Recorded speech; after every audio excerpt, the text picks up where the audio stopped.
Hey, good morning, everybody. Welcome back to our image critique series. I know it's been a couple weeks now.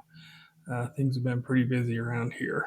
Just haven't been able to get to this. But I appreciate you stopping in. I hope this is helpful. Today, we're going to talk about the calcaneus. We don't do a lot of calcaneuses, but it's something that you need to know and know what to look for when you do those.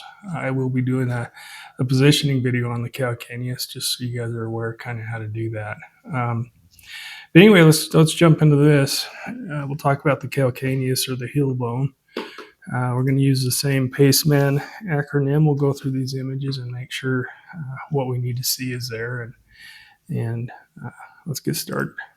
Okay, so the first view you're going to do is a axial projection or a plantodorsal projection, meaning we're going to go through the plantar surface of the foot and we're going to exit the dorsal portion of the foot, making it a plantodorsal or an axial view.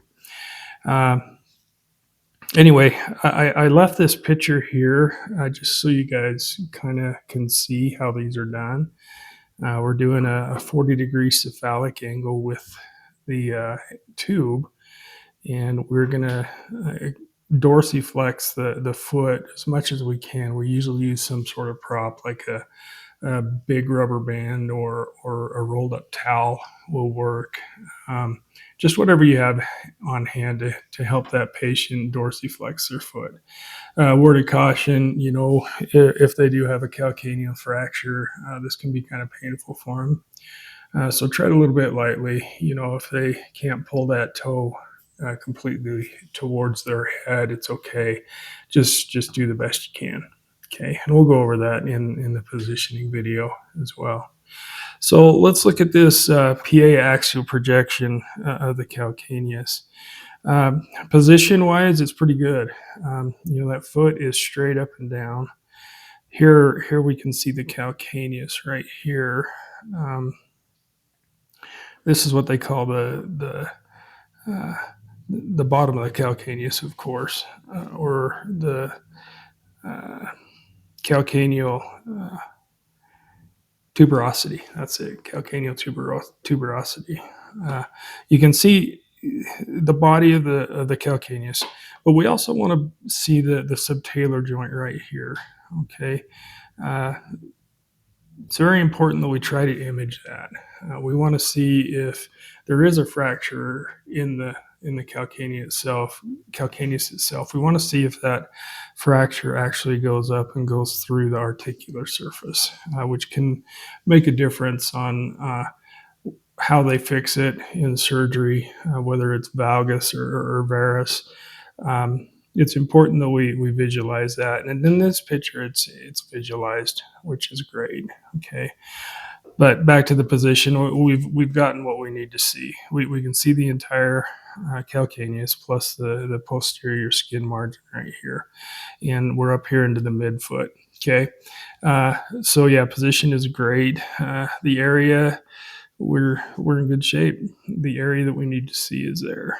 Collimation, it's collimated very well.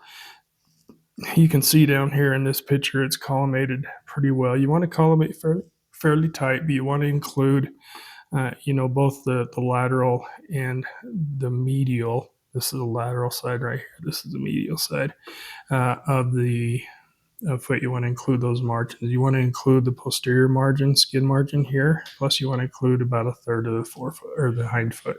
Okay. Here you can see the fifth metatarsal coming down. This is the base of the fifth metatarsal right there. If you're ever confused on which side is medial and which side is lateral. So you know that the base of your fifth metatarsal is on the lateral side of your foot. So if you can find that lateral or that base of the fifth metatarsal, which you should be able to see on an axial view, you'll know that that's your lateral side. So exposure wise, it's pretty good. You'll know that it's a little bit darker down here at the bottom, a little bit lighter up here at the top. That's just a difference in tissue thickness. There's more for those X-ray photons to go through, so less make it through to the image receptor, making it light, right? and more make it through down here. There's not much you can do about that. Filtration's tough on a calcaneal X-ray, but you want to give them enough oomph to make sure you see the subtalar joint right here, okay, or the talar calcaneal joint right there. Okay, so exposure wise, we're adequate. It could be a tad bit more diagnostic up through the joint space here, but I would not redo this because you can see that subtalar joint just fine, and you can also see the body of the calcaneus right here and the calcaneal tuberosity right there. Marker, we do have a right marker there, and it's on the lateral side. So good job. I'm not sure why there's an erect marker there. These are usually done on the table. I don't think I've ever seen an actual projection erect, but nonetheless, the marker is there. So the tech that did this must have thought this was erect. Anyway, as long as there's a right or left marker there, you're in good shape. Aesthetics, it's a nice x-ray. I love that it's straight up and down. It's not skittywampus. Believe it or not, when we don't have them straight up and down, it's a little bit harder to read for the radiologist. It's nice to look at a nice straight image and know exactly what you're looking at. But yes, this is a good image.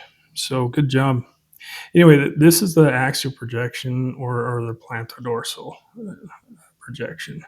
Very important. It's one that you need to take with the calcaneus every time you do a calcaneus. Now the calcaneus is only two images, the axial and a lateral. So pretty easy. If you can get your plantar-dorsal projection down, and they're fairly easy to do, you're in good shape. So sometimes with the Paxis 100 machine, it's a little bit hard to do. It's hard to get a 40-degree angle with your image or your IR underneath the table, but it's doable.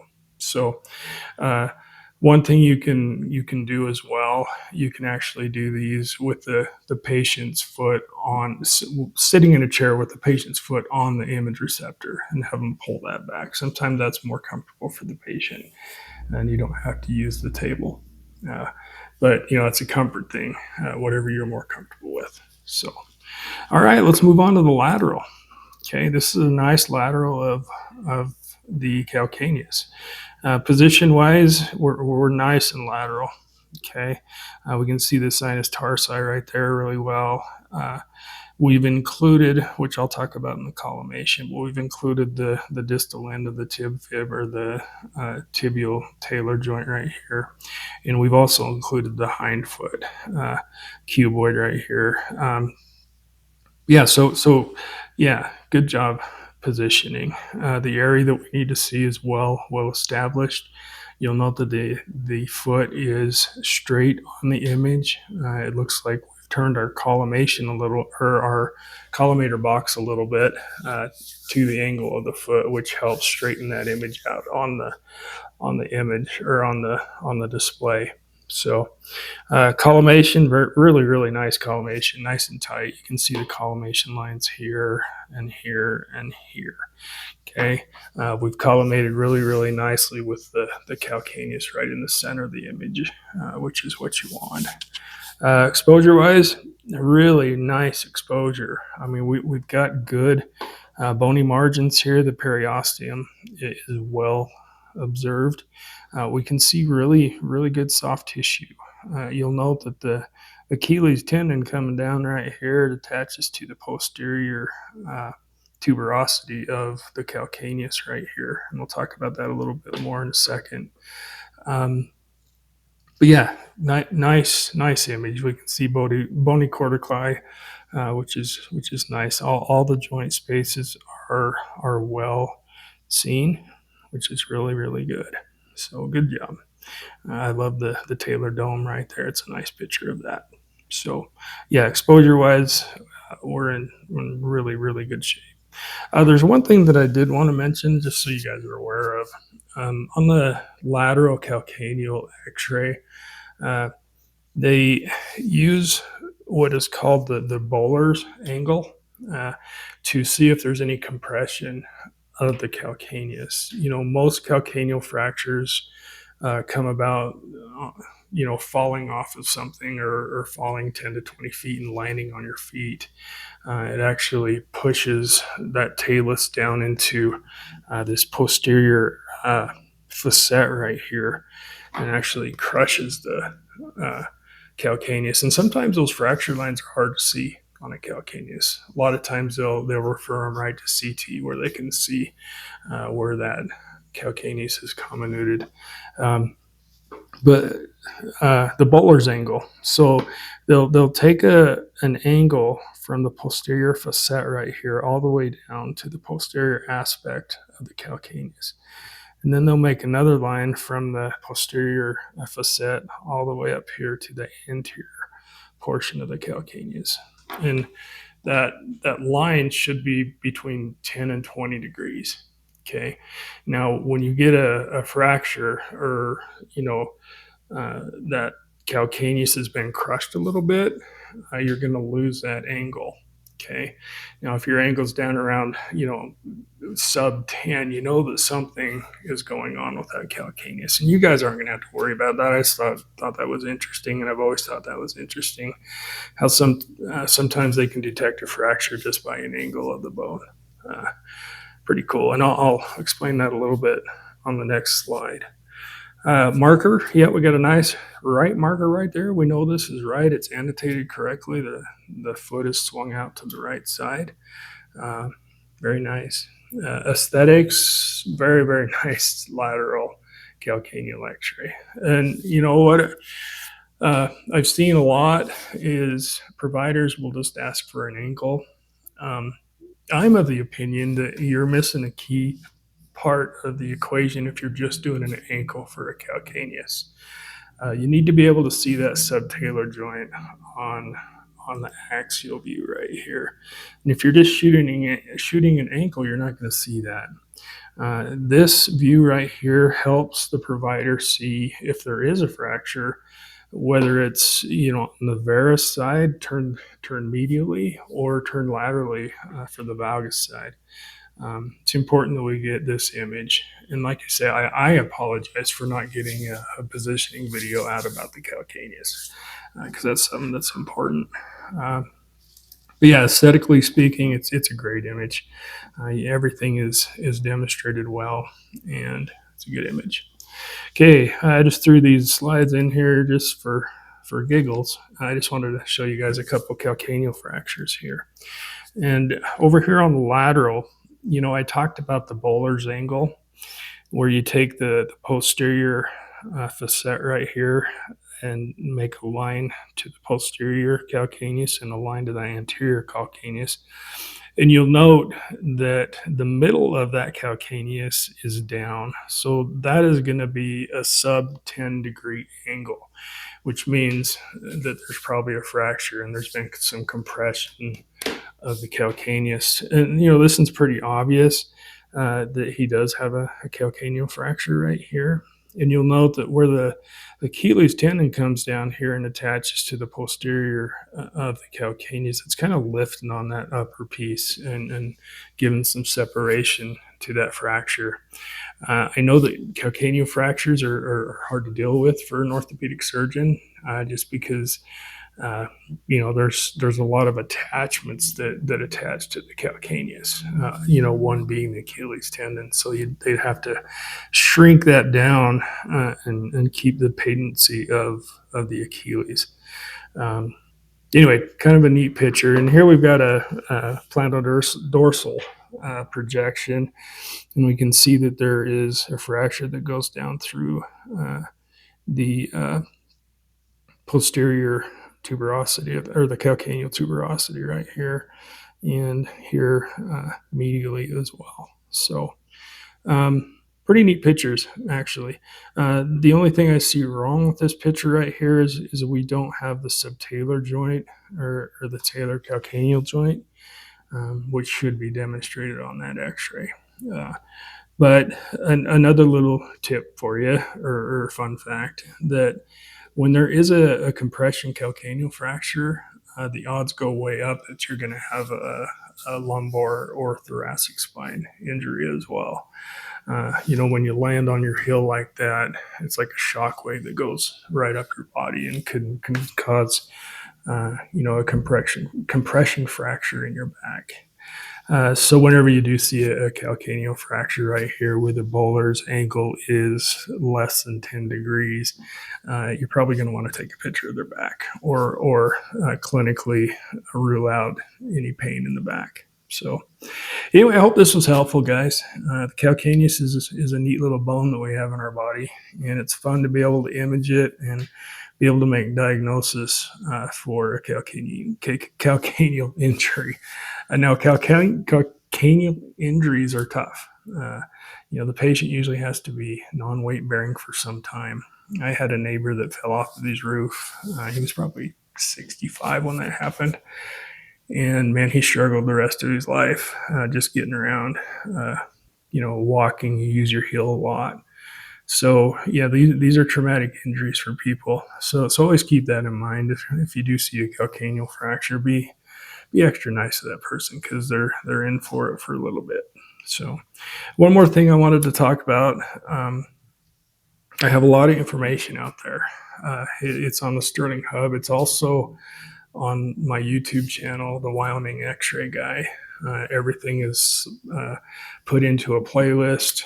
If you want to go through my LSRT program, it follows along with my study guide. This little thing right here. Okay. If you don't have a study guide, please let me know or let your manager know and they can let me know and I can get one out to you. The easiest way for you to go through the LSRT program is probably to hop onto my YouTube channel because it's all in one little folder and it's all in order. You just start at one and there's 18 modules. I do need to add another module to that at some point. But yeah, go through that, learn the material, get proficient at X-ray. There's a lot that goes into it. But this is an awesome opportunity for you guys. It really is. And you've got the support of the company. They really want all of you to get this license. It's a good license to have. You'd be known as a limited scope rad tech. And not that you want to leave or anything, but opportunities are out there in clinics and orthopedic clinics, sometimes just general physician clinics that use limited operator tech licensed people, and you can actually make pretty decent money. Anyway, just for me, I've put a lot of work into this, and I see that a lot of people don't pay much attention to it, and I just want you guys to know from me and from the company that this is a great opportunity for you. And just jump in. And if you have me as a resource, you can call me anytime and I'm happy to answer questions. So jump in feet first and away you go. So it's all laid out there for you. Like I say, if you need a study guide, please let me know and I will definitely get one out to you. I have various. So, and it follows along with the videos. Also on my YouTube channel, there's different playlists. There's this image critique playlist where you can go through and see what you need to see on different projections and different series. There's also a positioning playlist where you can go through and watch me and a couple others position patients, and I go through step by step on how to position every single view that we use here. So anyway, thanks for stopping by. I hope this is helpful. Calcaneus is cool. Keep doing a great job. You guys are doing a great job. So we will talk to you next week.